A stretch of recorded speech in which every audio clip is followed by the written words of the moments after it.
Bien chicos, buenos días, creo que todavía sí. Buenos días. El día de hoy vamos nosotros a trabajar, vamos a continuar trabajando un poco sobre esto del Estado moderno, pero nos vamos a centrar específicamente en una parte que la vez pasada mencionamos, pero que dejamos como que un poquito ahí en el tintero y que va a ser un elemento muy importante en la forma como nosotros entendemos eh, la construcción de los estados actualmente o la composición de los estados actualmente y va a ser el concepto de nación. ¿Sí? ¿Sí? Nosotros habíamos dicho que la nación tenía ciertos elementos importantes como era la ciudadanía, la tierra y la identidad. Entonces vamos a abordar principalmente los dos últimos, la tierra y la identidad, porque van a ser muy importantes a la hora de comprender los procesos de revolución que nosotros vamos a ver más adelante y la forma como se van a construir los diferentes estados latinoamericanos. Los vamos a ver muy por encima, o sea, tampoco crean que vamos a ver la historia independiente de cada estado, no, realmente incluso vamos a tomar dos o tres que van a ser como ejemplo, pero con esto también quiero que empecemos a encaminar nuestro ejercicio, nuestro proceso hacia un tema que sí vamos a abordar un poco más detenidamente, que va a ser el tema del imperialismo. ¿Qué es el imperialismo? ¿Qué es un imperio entendido desde esta postura de Estado moderno y Estado-nación? ¿Y cómo este imperio ha afectado o ha transformado la forma como entendemos hoy en día las relaciones políticas internacionales, pues a muy grandes rasgos, ¿vale?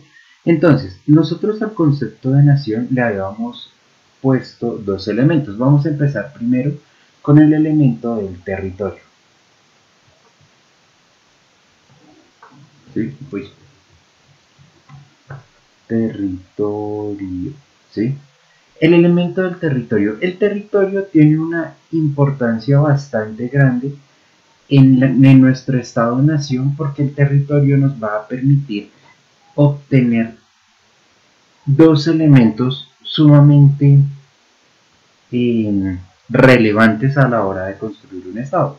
El primero va a ser la historia. ¿Sí? Entonces, esta historia va a hacer referencia a la, eh, pongámoslo así, como vivencia de los ciudadanos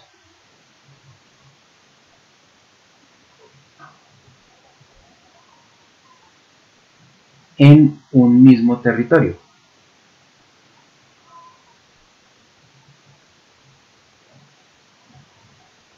¿Sí? Esto es lo que nosotros vamos a entender como historia, hablándola desde el punto de vista territorial.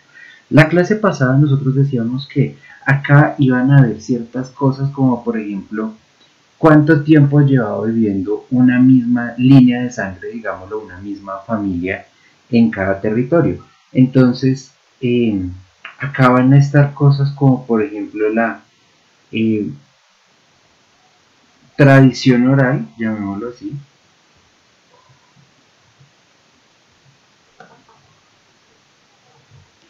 tradición oral de las vivencias de las personas en el territorio. ¿Sí?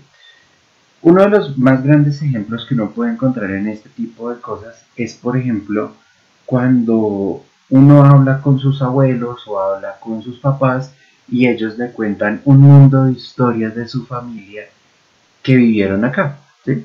Entonces, por ejemplo, en mi caso muy personal, en mi caso, mi bisabuela vivió la guerra de los 1000 días. Entonces, imagínense, mi familia tiene historia en Colombia desde antes de la guerra de los 1000 días. Eh, entonces, esto como que de una u otra manera casa, relaciona fuertemente mi linaje sanguíneo, mi historia sanguínea con Colombia. ¿Sí? Yo siento esta tierra como propia porque es que no es solamente mi tierra, es la tierra de mis ancestros, es la tierra de mis antepasados.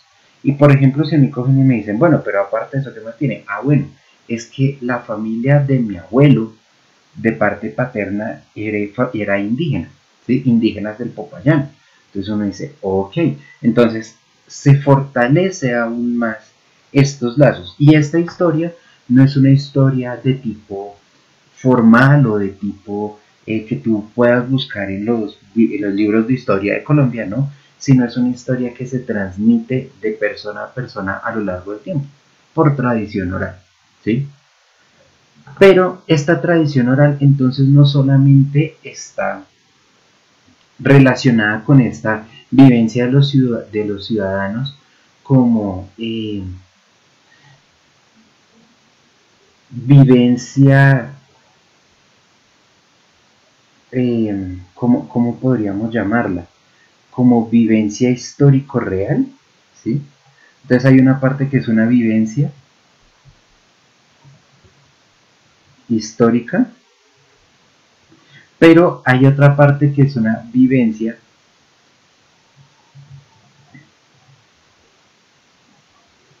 cultural, ¿sí? Es decir, esta vivencia histórica es lo que yo les digo. Mi abuelo, mi abuela, mi tío, mi tía, todos ellos tuvieron un algo acá en Colombia, pero esta vivencia cultural va a ser diferente, porque esta vivencia cultural va a estar muy relacionada con, por ejemplo, las leyendas, ¿sí? Las leyendas de Colombia. Tal vez ustedes no conozcan, espero que sí conozcan muchas leyendas de Colombia, como por ejemplo el patetarro, la pata sola, el tunjo de oro, la mano peluda, la rodillona, el moán, la leyenda de Bochica, de eh, Chía, todas estas leyendas que de una u otra manera construyen una identidad no solamente con un algo mitológico y un poco fantasioso que sucede en la Tierra, sino también con la Tierra misma, ¿sí? Estas leyendas lo que tienen detrás es una fuerte relación de mi cultura con mi tierra. Entonces, esto también va a ser muy importante en la construcción histórica de la Tierra, porque entonces yo ya no me voy a reconocer solamente como acá en estos lugares eh, cultivó papa mi abuelo o algo por el estilo, sino que conozco la parte mística, la parte mágica, la parte espiritual, un poco, porque obviamente no lo va a conocer toda, pero un poco de esta parte que se esconde detrás de la tierra. Entonces, cuando estas dos cosas, cuando se comparten historia de vivencia histórica, historia de vivencia cultural en un territorio, ayuda a construir una idea de esto, una idea de nación, ¿sí? Es decir, las personas que tenemos una idea igual de vivencia histórica y una idea igual de vivencia cultural, nos reconocemos de una u otra manera con esta nación, ¿sí?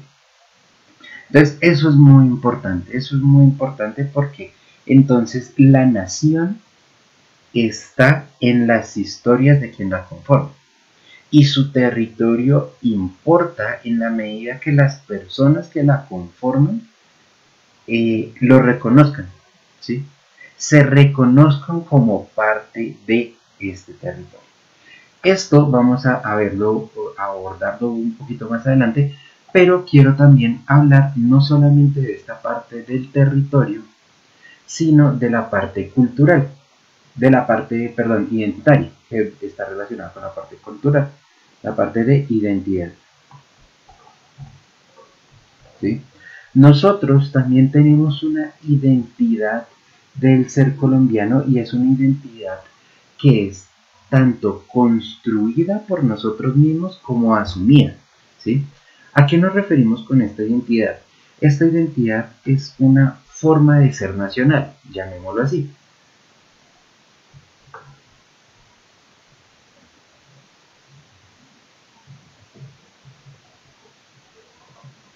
¿Sí? Es decir, nosotros como nación tenemos una forma de ser. Nosotros como Colombia tenemos una forma de ser Colombia. ¿Vale? una forma de ser Colombia que muy posiblemente sea distinta a la de cualquier otra parte del mundo. Entonces, cuando nosotros cogemos y escuchamos lo que dicen los extranjeros, que dicen de ser Colombia, lo primero que dicen es que el colombiano es muy cálido, ¿sí? La calidez. Entonces, los colombianos son muy cálidos, son muy amables, eh, digamos, respetuosos, ¿sí? Entonces, este tipo de cosas identifican de una u otra manera al ser nacional del ser colombiano. Ahora, estas son ciertas cosas que son buenas, porque por otro lado, como les decía, hay cosas que nosotros decidimos, otras con las que cargamos porque sí, está el narco, ¿sí? También hay una identidad colombiana del ser narco. También hay una identidad colombiana del ser guerra, ¿sí? O del ser terrorismo,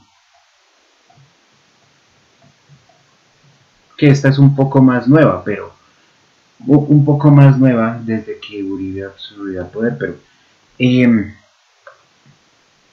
todo esto construye de una u otra manera un ideario, una identidad de, del ser colombiano, ¿sí? Esta identidad es construida de una u otra manera por dos cosas.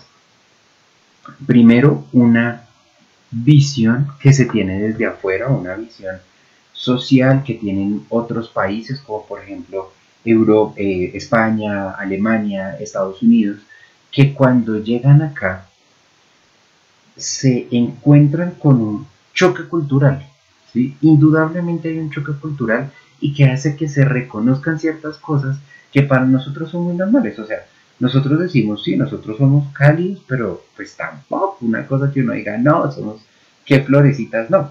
Somos amables, somos respetuosos, pero nosotros también en esta amabilidad podemos ser muy rabones. Y en este respetuoso podemos ser bastante, bastante groseros. Es más, yo estoy casi completamente convencido de que Colombia es uno de los países con más groserías que hay en el mundo. Entonces, si se dan cuenta, esto desde afuera se ve por un choque. Sin embargo, desde adentro se da también por esto, por una tradición, una vivencia histórica que tenemos nosotros culturalmente, una vivencia cultural arraigada. Nosotros, por ejemplo, tenemos algo que no tienen muchos otros países y que está muy relacionado con este respeto y es el respeto a nuestros padres.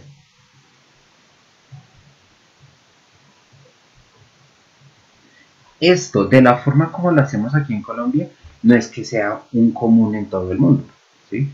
En el resto del mundo se puede respetar al padre, sí, pero no es un respeto del respeto cariñoso y el respeto amoroso que de una u otra manera se da aquí en Colombia, sino es un respeto obligado, un respeto como jefe de la casa y no como miembro de mi familia, ¿sí?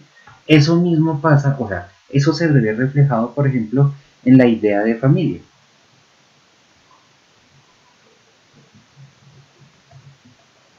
La idea de familia que tenemos los colombianos es una idea de una familia muy, muy, muy fuertemente unida, ¿sí? Es más, para nosotros como colombianos es raro cuando no tenemos, cuando alguien nos dice que no conoce a sus primos o que no se lleva bien con sus abuelos o cosas por el estilo. Uno sabe que en las familias hay roces, pero aún así es raro este tipo de cosas. Si uno pelearse con un primo muchas veces es como que, uy, fuerte, es como pelearse con un hermano, ¿sí? Entonces, estas ideas de familia se mantienen. Y estas ideas de familia y estas ideas de respeto de nuestros padres y todo esto es algo que surge por la tradición cultural que nosotros tenemos. Ahora, esta identidad no se da solamente por la forma de ser nacional o solamente en un acto. Hay muchas otras cosas y yo quiero llamar acá eh, algo que personalmente creo que se me nota, me interesa mucho y es la gastronomía.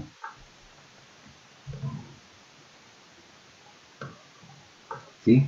¿Por qué la gastronomía es tan importante en un país? O sea, yo tal vez no se lo pregunten porque estaban muy pequeños para preguntárselo, pero hay una razón detrás de la cual a uno cuando es chiquito le ponen a aprenderse los platos típicos de las regiones, ¿sí? O sea, la idea de que uno se aprenda los platos típicos de las regiones no es simplemente llenar espacio en un pensum ¿sí? O en las clases. No, esto carga con toda esta, primero, identidad nacional y esta vivencia cultural. ¿Por qué? Voy a poner algunos ejemplos de algunos platos que son no tanto como típicos, pero sí muy comunes en Colombia. Por ejemplo, bueno, este sí es típico, la bandeja paisa.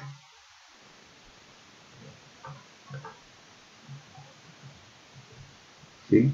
Esto creo que todos hemos comido una bandeja paisa en algún momento de nuestras vidas. Pero aparte de la bandeja paisa, algo que es muy tradicional en Colombia es la picada, ¿sí? Una buena picada, ¿vale? Eh, no sé si ustedes han comido algo que también es muy, no es como comida típica, pero sí es una comida muy tradicional y es eh, se me olvidó el nombre ahorita, esperen un momentico. Ya, se llaman los garbanzos con menudo, ¿sí? Los garbanzos con menudo o algo que también es muy común para nosotros, que es la sopa de menudencias, ¿sí? Este tipo de cosas tienen una identidad con Colombia, ¿sí? Es difícil de creer que, por ejemplo, si ustedes se van a Estados Unidos, muy, pero muy, muy, muy difícilmente van a encontrar una cosa como esta, una sopa de menudencias. Es raro, es raro. En países como Francia, algo tan común para nosotros como el garbanzo con menudo es un plato exquisito allá, ¿sí? Las picadas, bueno, la bandeja paisa, pero que hay muchos otros platos típicos como por ejemplo el ajiaco, bueno, un mundo de cosas que se me escapan ahorita de la cabeza, pero por qué llamo estos en específico? Porque todos estos tienen un elemento en común que es el estar preparados con tripa, ¿sí? Entonces ustedes dirán, no, ¿cómo así que con tripas? Sí, o sea, no hagan caras que no es tan grave. Tripas como por ejemplo, ¿qué tiene la bandeja paisa? Eh, no me acuerdo cómo es. Rellena, ¿sí? O sea, una buena bandeja paisa tiene su relleno. Aparte de eso tiene chorizo, ¿sí? Es decir, la bandeja paisa tiene 10 elementos, 10 partes, que son frijoles, arepa, aguacate, arroz y viene chorizo, rellena, viene carne molida, huevo y me faltan dos más. Chicharrón, que ese sí nunca puede faltar un chicharrón y me falta una pero no me acuerdo cuál es. El caso es que me interesan en este momento la rellena, el chorizo y la carne molida. ¿Sí? Ahí,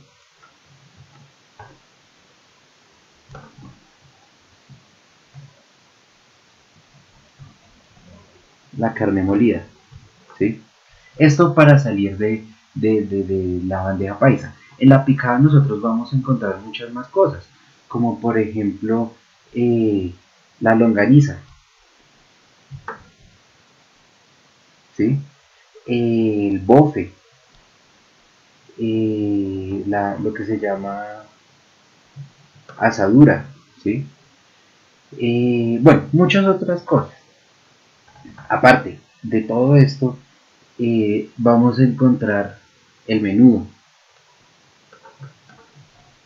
Y vamos a encontrar por último, bueno, me falta algo que también tiene de vez en cuando una buena picada que tiene, ay, chunchullo. Pero no sé cómo se escribe chunchullo, ahora que lo pienso. Así se escribe chunchullo. Chunchullo, ¿sí? Y ya para finalizar, las menudencias. Esto me dio hambre. Menudencias, ¿sí? Entonces, si se dan cuenta, todo esto, o sea, de 4 platos típicos, miren, platos tradicionales, miren lo que sacamos: rellena, chorizo, carne molida. ¿Y por qué meto la carne molida acá? Porque antaño, hoy en día uno exige que la carne molida sea de una buena carne y molerla, pero antaño la carne molida se sacaba, era de las partes de la vaca que no gustaban, ¿sí? Entonces, de las partes con más cantidad de gordos, de las partes que prácticamente no servían para carne de corte bonito, sino que eran merma. Entonces toda esa se molía y se hacía una pasta con ella y se sacaba carne molida. La langaniza, el bofe, la asadura, todo esto, si se dan cuenta, mucha de nuestra gastronomía está formada por tripas. Y ustedes van a decir, ok, ¿y eso qué tiene que ver? Y con esto termino para darle paso a la siguiente clase, a la siguiente parte de la clase, es nosotros venimos de una tradición, de una vivencia histórico-cultural en la que aquí en Colombia muchas de las personas eran eh, no esclavos propiamente, pero sí eran mestizos de clase baja. Y lo que podían consumir, lo que podían comprar para consumo, eran aquellas partes que la realeza española no quería. Y esas partes generalmente era esto, eran las tripas. Entonces empezamos a hacer rellena para poder usar partes de la vaca, chorizo, la carne molida, todo esto, todo es para usar aquellas partes que a la gente no le gustan, o sea, que no se ven bonitas cuando se saca la carne. Entonces, todo esto, aunque parece raro, construye una identidad cultural, viene cargado con una historia. Y eso es muy importante para lo que vamos a ver más adelante. Entonces, chicos, termino por ahí, me pasé 3 minuticos y nos vemos ahorita a las... Esperen que no me acuerdo de mi horario. A las... Si son 25 minutos, vamos a decir 11:15 y 25 son 11:40. A las y 40 nos vemos. ¿Sí? Nos vemos en Zoom.